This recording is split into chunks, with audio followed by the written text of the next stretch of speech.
कैसे शिक्षा दे रहे थे? आप लोग उससे बात करेंगे। बड़े फादर ने बोला है बात नहीं करने के लिए? नहीं बोला कि हम लोग का कार्तिक सभा, आप लोग यहाँ का कार्तिक सभा, ये भाई अजीत भाई बोले हैं क्या कि इससे फ्लोरा से बिल्कुल बात नहीं करने का, ऐसा बोले हैं? नहीं बोले हैं ना। तो आप लोग उससे बात करेंगे ना। हम लोग एक दूसरे के साथ हम लोग मिल करके सीखेंगे, है ना, सीखेंगे हम लोग। तो प्रभु यीशु अपने समय में एक कहानी के माध्यम से सिखाते थे कि नहीं? दृष्टांतों में शिक्षा देते थे। दृष्टांत समझते हैं? दृष्टांत क्या होता है? उदाहरण, है ना, उदाहरण। और कैसे उदाहरण दे रहे थे प्रभु यीशु? कैसे उदाहरण दे रहे थे? अब हमारे जीवन में जो व्यवहारिक रूप से होता है उसी का उदाहरण दे रहे थे, कोई बाहर से नहीं देते थे। हमारे जीवन में जो प्रतिदिन के जीवन में जो होता है हमारे साथ, उसी का उदाहरण देते थे, ताकि लोगों को सरलता से समझ में आए।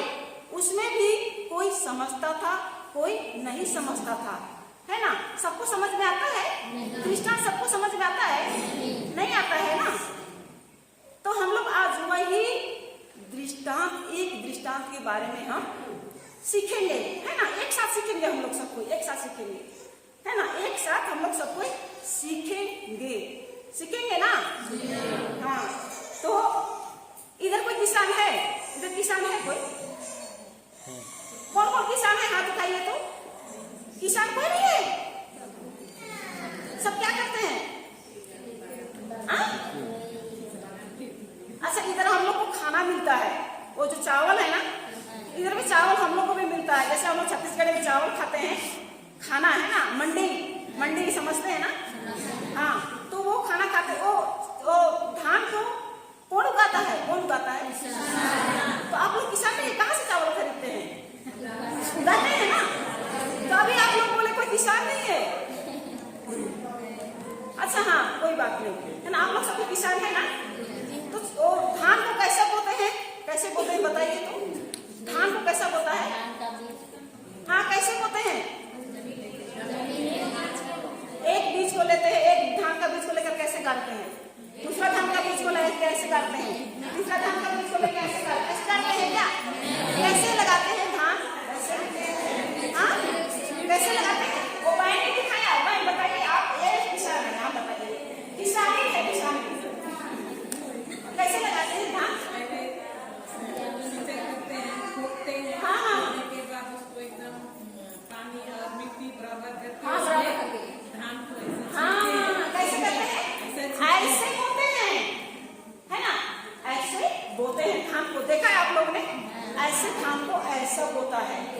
तो धान एक ही जगह जाकर के ऐसे गिरता है कि अलग अलग ऐसे गिरते हैं? तो कहीं पर भी गिरता है, अलग अलग जगह में गिरता है। तो इधर भी एक किसान है, ये बाइबल में भी एक किसान है जो ऐसा बोता है जमीन, धान को ऐसा बोता है ना।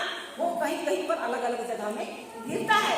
तो हम वही आज हम सीखने वाले हैं, है ना। वही सीखने वाले। खोलिए मार्कुस का अध्याय 4, हम एक से पढ़ेंगे, है ना। जिसको भी मिला है हम एक से पढ़ेंगे। अध्याय 4 का 1, पेज नंबर है 59, मतलब 59 बोलते हैं ना। आप लोग समझते हैं? अच्छा, हिंदी समझते हैं ना सब कोई? पूरा समझते हैं। सादरी तो हम लोग को आपके जैसे नहीं बनता है, हम लोग उधर का अलग सादरी है ना। तो हम लोग हिंदी सब कुछ समझते हैं ना, तो हम हिंदी से ही बोलेंगे। चलिए, वो मार्कुस का अध्याय 4 का हम एक से पढ़ते हैं। पढ़िए, एक से जिसको भी मिला है। धीरे धीरे ना, हम धीरे धीरे एक एक शब्द को हम सुनेंगे और एक एक शब्द का हम निचोड़, मतलब उसको एक एक शब्द का अर्थ को हम सीखेंगे। उसमें क्या गुप्त बात छिपा हुआ है। दृष्टांत मतलब प्रभु यीशु उदाहरण देते थे, उदाहरण में भी और ज्यादा रहस्यमय बात छिपा हुआ है। इसलिए प्रभु यीशु उदाहरण से देते थे, लेकिन उदाहरण को भी नहीं समझते थे। उस समय के लोग भी नहीं समझते थे और अभी भी हम भी नहीं समझते हैं, है ना। इसको आप लोगों ने कितना बार पढ़ा होगा ना। बीज बोने वाले का दृष्टांत पढ़ा है आप लोगों ने। और यहाँ पर आप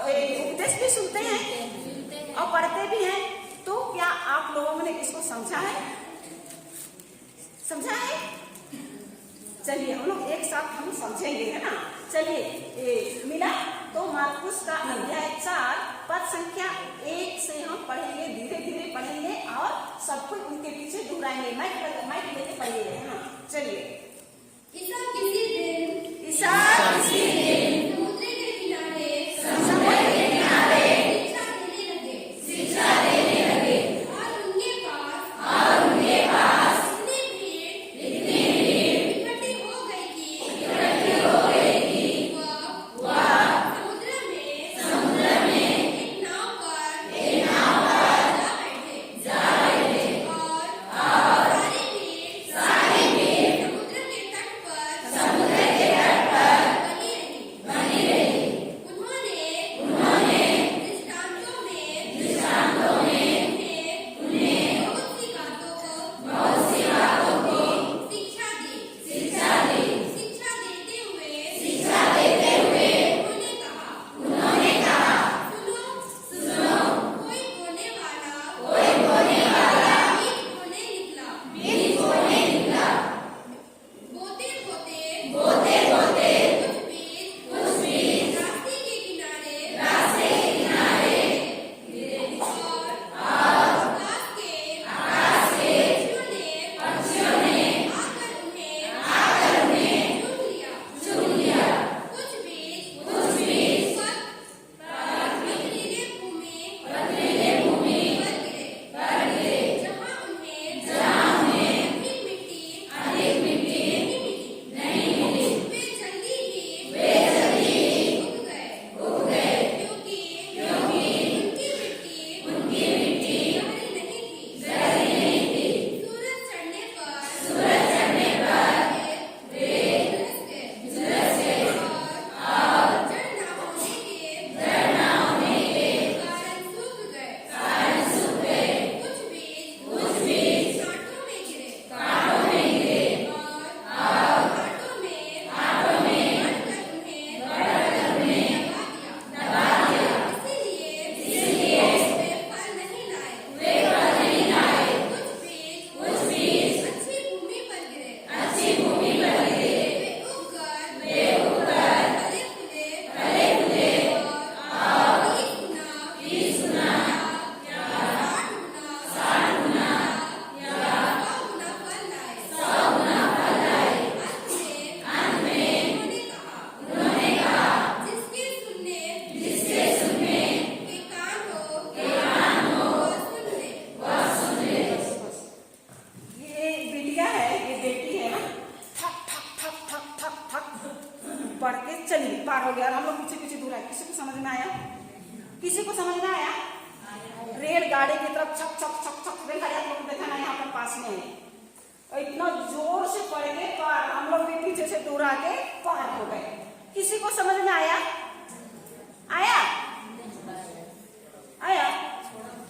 हाँ। तो यहाँ पर 9वां में लिखा हुआ है, अंत में उन्होंने कहा। क्या कहा?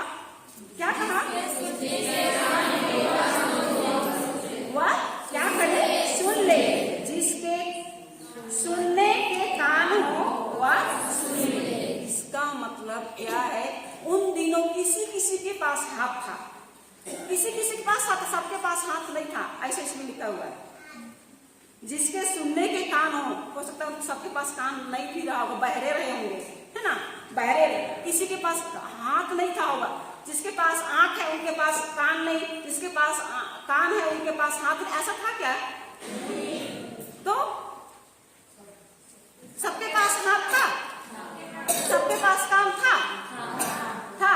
और इस समय किसी के पास हाथ है, कान है और नाक है, सब कुछ है। सबके पास है ना। हाँ, तब तो आप लोग बहुत बढ़िया से समझेंगे, है ना। आप लोग के पास, सबके पास कान भी है और क्या है? हाथ भी है। और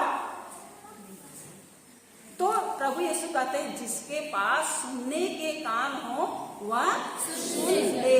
मतलब क्या है? हम लोग को क्या करना है? ध्यान देके सुनना है। ध्यान देके सुनना है, ना कि एक कान से सुने और दूसरे कान से पार हो गया, ऐसे नहीं। उसको हम लोग अभी ध्यान देके प्रत्येक जन क्या करेंगे? सुन क्या गुप्त बात, इस दृष्टांत में क्या रहस्यमय बात छिपा हुआ है, हम उसको समझेंगे, है ना। अगला पढ़िए, ओ उसको पढ़िए तो 13वां वचन, 13वां वही नीचे पढ़िए, वहीं पर है, उसी के नीचे 13वां वचन पढ़िए तो। ईसा ने उनसे कहा, क्या तुम लोग यह दृष्टांत नहीं समझते, तो सब दृष्टांतों को कैसे समझोगे? हाँ बस, ईसा ने उनसे कहा, किससे कहा? लोगों से कहा, तो आप लोग से नहीं कहा है, कहा है ना। तो क्या तुम लोग यह दृष्टांत नहीं समझते? यह कहानी इंग्लिश से बोलते हैं पैराबल, तो उस क्या आप लोग नहीं समझते हैं? इसको नहीं समझोगे तो बाकी दृष्टांतों को कैसे समझोगे? इतना साधारण सा किसान का दृष्टांत को, किसान का उदाहरण को नहीं समझोगे, इतना साधारण सा हमारे जीवन में जो व्यवहारिक है उसी को प्रभु यीशु बताया है, उसी के माध्यम से आपको सिखाना चाहते हैं, है ना। तो बाकी को कैसे समझेंगे? हम लोग नहीं समझ पाएंगे ना, है ना। तो बाकी दृष्टांतों को कैसे समझोगे, है ना। तो पहला वाला बीज को देखिए, 15वां पढ़िए, 14-15 पढ़िए।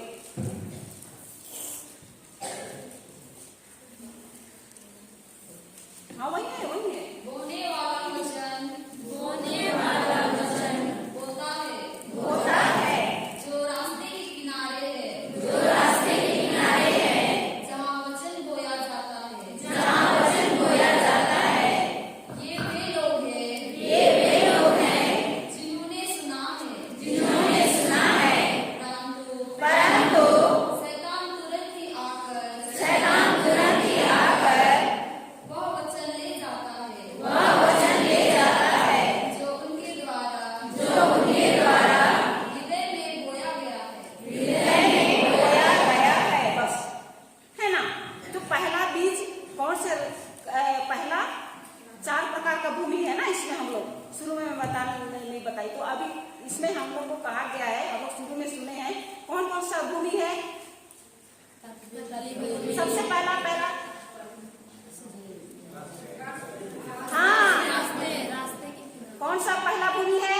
रास्ते के किनारे, है ना। रास्ते के किनारे जो उसमें बीज गिरता है वो फल लाता है कि नहीं लाता है ना। उसको शैतान आकर के चुरा लेता है, वो आगे पड़ेंगे। और दूसरा बीज दूसरा भूमि पथरीली भूमि, और तीसरा कांटों वाली भूमि, और चौथा अच्छी भूमि। तो प्रभु यीशु, ये वचन क्या है? वचन क्या है? बीज है ना। तो किसका बीज है ये? ईश्वर का। हाँ, बीज क्या है? ईश्वर का वचन, है ना। और भूमि कौन है? हम लोग की हमारा हृदय। हमारा हृदय क्या है? भूमि है। 4 प्रकार का भूमि है, रास्ते के किनारे वाला, और पथरीली भूमि वाला, कांटों वाला, और अच्छी भूमि वाला, है ना। तो 4 प्रकार की भूमि है। अब यहाँ पर बैठे हैं, वो कैसे भूमि में लेकर के बैठे हैं। हम लोग का कैसे भूमि है वो हम लोग ऊपर निर्भर करता है। रास्ते वाले हैं कि पथरीली वाले हैं कि कांटों वाले हैं कि अच्छी भूमि है ना। वो हमारे ऊपर है। वचन को हम कैसे ग्रहण करते हैं, कैसे प्रकार की भूमि में हम स्वीकार करते हैं, ग्रहण करते हैं, वो हमारे ऊपर है ना। प्रभु यीशु वचन, वो बीज है ऐसा बोया, वो क्या है? प्रभु यीशु का वचन है। वचन बोया जा रहा है, और भूमि है हम लोग का हृदय। तो कहाँ वो भूमि, कैसे भूमि में वचन गिर रहा है ना। और कैसे उगेगा और फल लाएगा कि नहीं लाएगा, वो हमारे ऊपर है ना। तो यहाँ पर लिखा हुआ है, और एक बार पढ़ना दीजिए वो 15 वाला। जो रास्ते के किनारे है, जो रास्ते के किनारे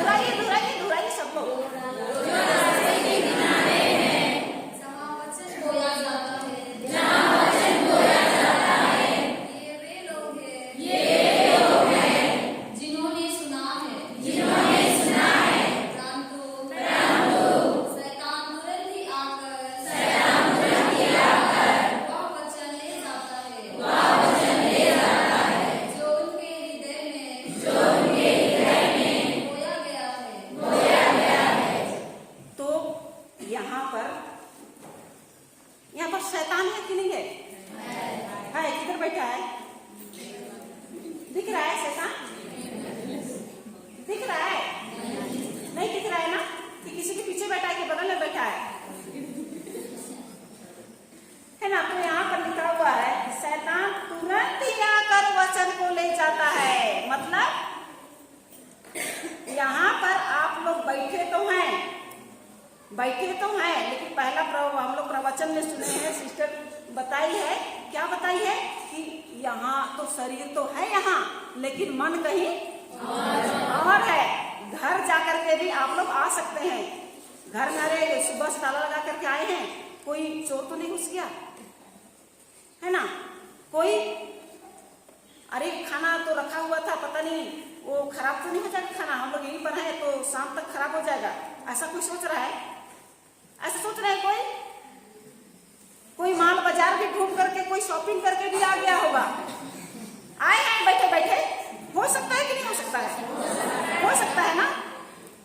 बाजार में कौन सा, अरे हम लोग इधर वो पास में हो सकता है, इधर कहीं दुकान होगा, सोने चांदी का दुकान होगा या कपड़े का दुकान होगा या वो राशन पानी का दुकान होगा। अरे जाते समय हम कौन सा वो ले जाएंगे, सब्जी लेके जाएंगे, चिकन ले जाएंगे कि मछली लेके जाएंगे कि बड़ा वाला लेके जाएंगे कि छोटा वाला लेके जाएंगे कि बकरी लेके जाएंगे कि क्या लेके जाएंगे, ऐसा मन में घूम रहा है कि नहीं? ऐसा हो सकता है कि नहीं हो सकता है? हो सकता है ना। तो शैतान चुरार है कि नहीं चुरार है? यहाँ तो सुन तो रहे हैं, लेकिन दिमाग कहीं और। कोई हो सकता है सिलीगुड़ी भी हो करके आ गया होगा बैठे बैठे, हो सकता है ना। हाँ, तो यहाँ तो सुन रहे हैं, लेकिन मन कहीं शरीर यहाँ शारीरिक रूप से हम लोग यहाँ पर उपस्थित हैं, लेकिन मन कहीं और घूम रहा है। तो शैतान यहाँ जो सुनाया जा रहा है उसको समझने देगा क्या? शैतान बहुत चालाक है। देखिए कितना होशियार शैतान से हमको सीखना है। क्या बोलती है ये, क्या बोल रही है ये? शैतान से सीखना है। देखिए ये तुरंत पहुंच जाता है, जहां वचन बोया जाता है वहां शैतान तुरंत पहुंचता है। क्यों? क्योंकि वे नहीं चाहता है वो शैतान की ये व्यक्ति, ये मेरा अगर शैतान के टीम से अगर वो ये आपका क्या नाम है? अंशुमाला है ना। ये शैतान कभी चाहेगा अंशुमाला वचन को सीखे और ईश्वर के राज्य के अनुसार, वचन के अनुसार अपना जीवन को जिए। शैतान चाहता है? नहीं चाहता है। इसलिए वो मन से क्या करता है? एक हृदय से चुरा ले जाता है। चुराता है ना। चुराएगा कि नहीं चुराएगा? तो समझने नहीं देगा ना। वो समझ में आ रहा है ना। वो शैतान क्या है, यहाँ पर लिखा हुआ है, शैतान तुरंत ही आकर वचन को ले जाता है। आप सुन रहे हैं और वचन को हृदय से ले जाएगा और आपको समझने नहीं देगा। तो आप बोलेंगे अरे वो क्या बताई सिस्टर, अरे क्या तो बताई, कुछ समझ में नहीं आया। तो यहाँ तो बराबर किसी को ये जो यहाँ बहन बैठी है, बहन को मैं अलग से इधर खुशखुशा करके इसको केवल मैं बता रही हूँ कि सबको बता रही हूँ, सबको बता रही हूँ ना। मैं किसी एक जगह के लोगों को तो नहीं बता रही हूँ, सबको बता रही हूँ। तो किसको समझ में आ रहा है, किसी को नहीं आ रहा है। कोई घूम रहा है इधर उधर, अभी भी घूम रहा है। हम लोग का बैल है, हम लोग का बकरी है, तो उसको शाम को पता नहीं कौन अंदर लाएगा। मुर्गी है, उसको कौन दाना देगा। इस प्रकार का घूम रहा है ना। तो शैतान चुरा रहा है कि नहीं चुरा रहा है? चुरा रहा है ना। तो क्या वचन को पनपने देगा, हमारे उगने देगा? नहीं देगा ना। तो फल लाएगा वो? नहीं आएगा। उसको क्या किया शैतान लेकर के चला जाता है। तो ये है पहला भूमि, है ना। तो मैं जब हम वचन को नहीं समझेंगे, जैसे सिस्टर ने सवेरे बताई है ना, क्या बताई? पहला कुरिन्थ अध्याय 12 का 27 को बताई। आप सुनेगा मत, लेकिन मैं बता रही हूँ। पहला कुरिन्थ अध्याय 12 का 27, मेरा शरीर क्या है? प्रभु यीशु ख्रिस्त का शरीर है। आप लोग समझते हैं मेरा शरीर प्रभु यीशु ख्रिस्त का शरीर। आपका शरीर, मेरा शरीर, सबका शरीर किसका है? ईश्वर का शरीर है ना। तो ईश्वर के शरीर में, प्रभु यीशु के शरीर में क्या कोई बीमारी हो सकती है? नहीं हो सकती है ना। सिर दर्द है तो ये किसका सिर है? प्रभु यीशु का सिर है। एक कमर में दर्द है तो कमर किसका है? पैर में दर्द है तो पैर किसका है? आंख में कुछ परेशानी है तो आंख किसका है? कान में कोई दर्द है या कोई तकलीफ है तो कान किसका है? हाँ, तो ये प्रभु यीशु का शरीर है। हमारा आंख, हमारा कान, हमारा पेट, अंदर बाहर के सारे अंग किसके हैं? प्रभु यीशु के हैं। तो प्रभु यीशु के शरीर में कोई बीमारी हो सकती है क्या? नहीं हो सकती है। उसको कोई अधिकार है? नहीं है ना। तो मैं एक गवाही देती हूँ, है ना, एक गवाही देती हूँ तो आप लोग समझेंगे ना आप लोग। मेरी बेटी 11 साल की है, तो उसको बहुत तेज बुखार था। उसको ऐसा वो थर्मामीटर से नापने से कम 3-4 रहा होगा, तो बहुत तप रही थी, उसका शरीर बहुत तप रहा था। तो मोनिका दिवस का, आप लोग इधर मोनिका दिवस होता है, उसमें बिंदु पास होता है ना, 3 दिन का 1 दिन का जैसा रखते हैं आप लोग, वैसा होता है। तो वैसे ही मैं भी बिंदु पास में चली गई थी, पारिश चली गई थी ना, हम लोग का उधर छत्तीसगढ़ में अंबिकापुर में नमना पारिश है, तो मैं वहां चली गई थी बिंदु पास के लिए। अब मेरी बेटी बुखार थी, मालूम था मुझको बुखार है, लेकिन एक तरफ क्या है, वचन भी मुझको सीखना है ना, वचन भी मुझको सीखना, उसको भी मैं नहीं छोड़ पा रही हूँ। और मेरी बेटी उस दिन स्कूल नहीं गई, है ना, बुखार था, घर में उसको मैं छोड़ करके चली गई वो वचन सीखने के लिए। यहाँ से मुंबई से गए थे लिंटन और शैला, साथ में भी गई थी। तो जो है ना सिस्टर सुबह भी ना, वो भी गई थी। तो हम लोग मैं भी वचन सीखने के लिए चली गई, है ना, वैसे ही। तो मेरी बेटी घर में पड़ी थी, बुखार था, स्कूल नहीं गई थी। तो फिर हम लोग शाम को आए, सुबह 9 बजे से निकल करके, बीच में आना नहीं है, हम लोग का पारिश थोड़ा सा दूर पड़ता है, तो हम लोग चले गए। मैं चली गई, मेरे हस्बैंड भी आए थे तो वो भी चले गए थे। तो हम लोग चले गए वचन सीखने के लिए, वचन का भूख था, है ना, तो हम लोग चले गए सीखने के लिए। तो शाम को जब आते हैं तो बुखार वैसे की वैसे ही है।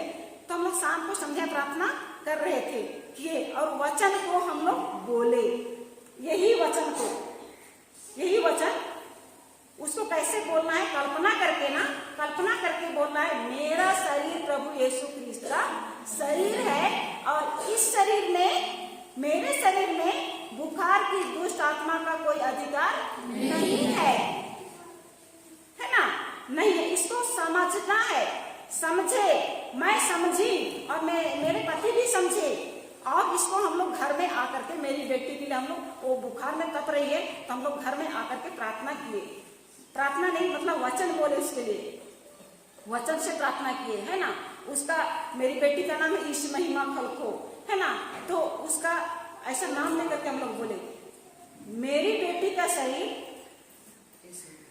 इस महिमा का शरीर प्रभु यीशु ख्रिस्त का शरीर है ना। और मेरी बेटी के शरीर में बुखार की दुष्ट आत्मा, तुझे कोई अधिकार नहीं है। कल्पना करते हुए, मेरी बेटी को बुखार नहीं है, वो तो बिल्कुल चल फिर रही है, बिल्कुल एकदम उसका शरीर ठंडा हो गया और बहुत अच्छे से सब काम कर रही है, खाना खा रही है, सब कुछ कर, ऐसा कल्पना करते हुए हमने बोला, है ना। सब लोग पूरे परिवार, हमारे 3 बच्चे, हम लोग पूरे परिवार हम लोग मिल करके हम लोग ऐसा प्रार्थना करने लगे, है ना। समझे, वचन को क्या किए, खुद समझना है और उसको अपने जीवन में क्या करना है, लागू करना है, इस्तेमाल करना है। हम लोग इसको बोले, मेरी बेटी का शरीर प्रभु यीशु ख्रिस्त का शरीर है, और मेरी बेटी के शरीर में बुखार की दुष्ट आत्मा का कोई अधिकार नहीं है ना। और उसी में हम लोग आगे मार्कुस का 11:23 में लिखा हुआ है ना, पढ़िए इसको, मार्कुस का 11:23 को, मार्कुस का 11:23।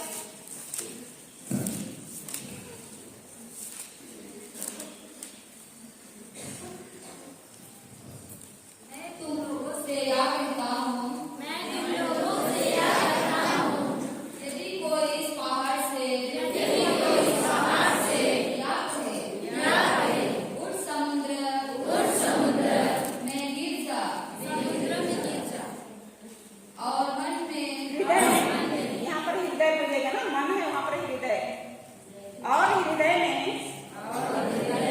संदेह ना करे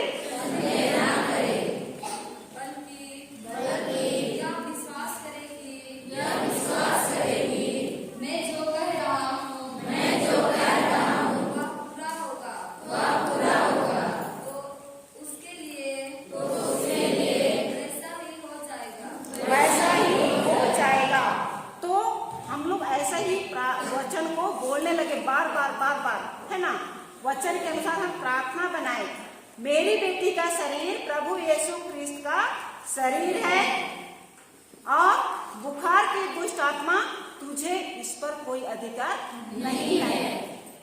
मैं प्रभु यीशु के शक्तिशाली नाम पर बुखार की दुष्ट आत्मा को आदेश देती हूँ, अभी और इसी समय उठ जाकर समुद्र में गिर जा, जहाँ तुम्हारे लिए जगह तैयार किया गया है, फिर कभी वापस मत आना। हम लोग इसको लगातार हम लोग बोलने लगे। ये वचन को समझना है। यहाँ पर पहाड़ लिखा हुआ, फिर से पढ़िए इसको 23 को फिर पढ़िए। हाँ वहीं पर अभी क्या पढ़े थे ना, नहीं मिल रहा है अभी, किधर हो गया?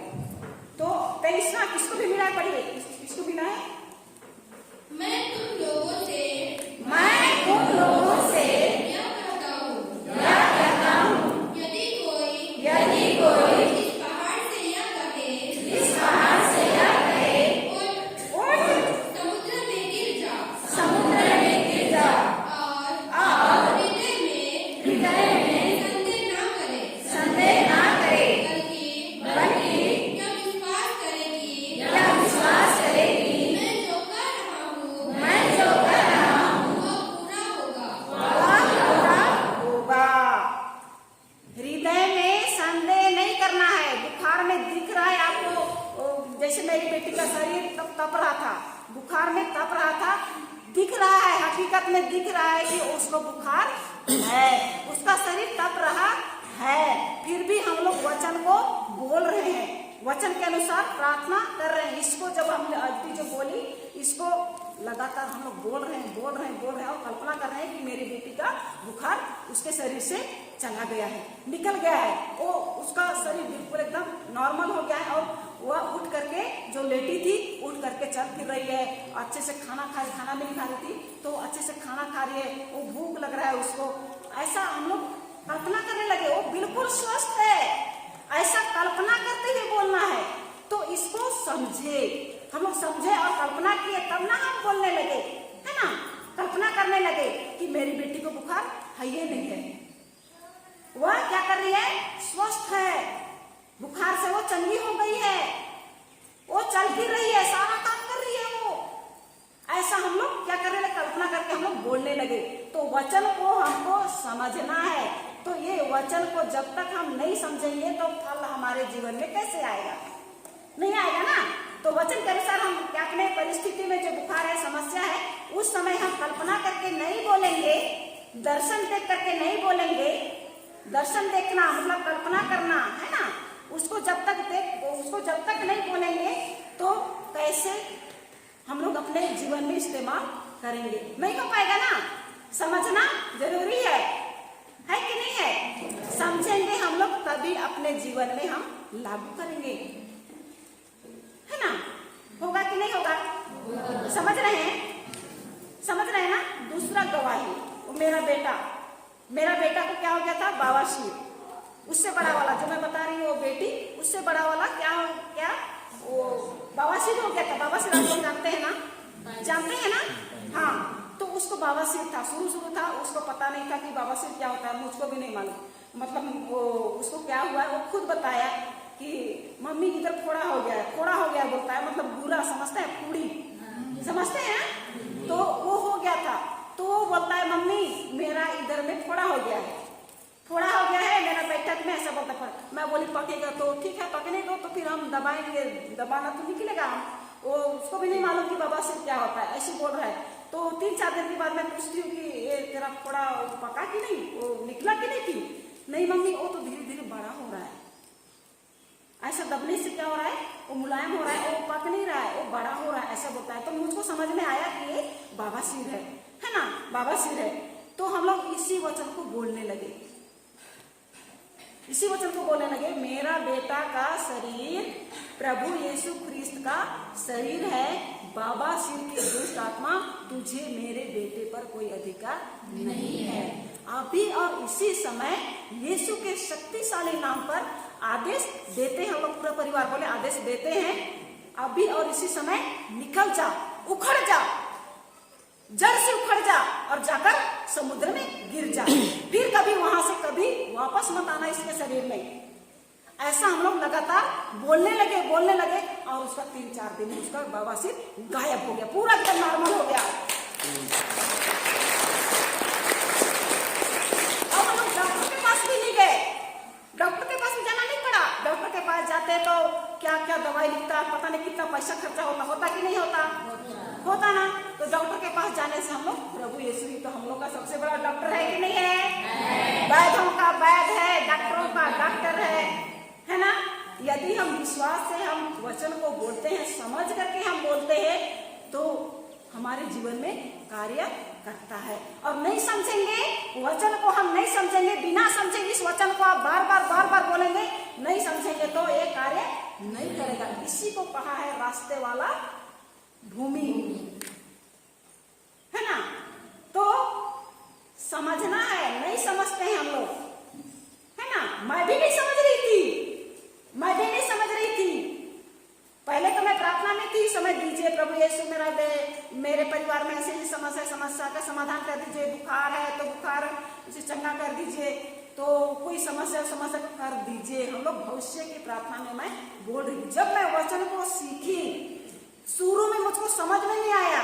जब ब्रदर लिंटन और शैला हम लोग के छत्तीसगढ़ गए थे अंबिकापुर, तब मुझको शुरू में कुछ समझ में नहीं आ रहा था, लोग क्या बोलते हैं, तो बिल्कुल अलग शिक्षा है, बिल्कुल ये अलग शिक्षा है। हम लोग का तो पुराना प्रार्थना था, दीजिए कर दीजिए, चंगा कर दीजिए, समस्या समाधान कर दीजिए, इस प्रकार का हम लोग का पहले का प्रार्थना था। मेरा भी वैसे था, आप लोग का वैसे है क्या? मेरे जैसे प्रार्थना आप लोग करते हैं ना। तो वो प्रार्थना का शब्द बदला। शब्द कैसे बदला? वचन को समझी तब क्या हुआ, शब्द, प्रार्थना का शब्द बदल गया। और तब शुरू में मुझको कुछ समझ में नहीं आया। जब गए लोग, शुरू में कुछ समझ में नहीं आया मुझको, क्या बोलते हैं, कैसी शिक्षा दे रहे हैं। हम लोग तो ऐसा, मैं तो कभी ऐसा नहीं सुनी हूँ ऐसा। वो लोग 3 दिन खत्म हो गया, वो लोग चले गए। इसके बाद मई महीना आया तो फिर उन लोग आए, फिर थोड़ा हल्का समझ में आया। इसके बाद ब्रदर जॉनसन JCILM के सबसे बड़े क्या है, वो क्या है, संस्थापक है, हाँ, सबसे बड़े प्रीचर हैं। तो वो आए तो मैं सुनी तो थोड़ा समझ में आया। इसके बाद मैं और तीसरी बार में गए, फिर वचन को जब सीखने लगी और अपने जीवन में क्या करने लगी, लागू करने लगी, तो और विश्वास क्या होने लगा, बढ़ने लगा। समझी तब बढ़ा, नहीं समझने से नहीं बढ़ता। चमत्कार नहीं होने से बढ़ता क्या, नहीं बढ़ता। तो ऐसे हम लोग को वचन को समझना है ना, समझ रहे हैं ना। हाँ, समझ रहे कि नहीं? कुछ समझ में आया रास्ते वाला? नहीं आया? आया। कोई डायरी वायरी लाया है? लाए हैं तो लिखिए। पहला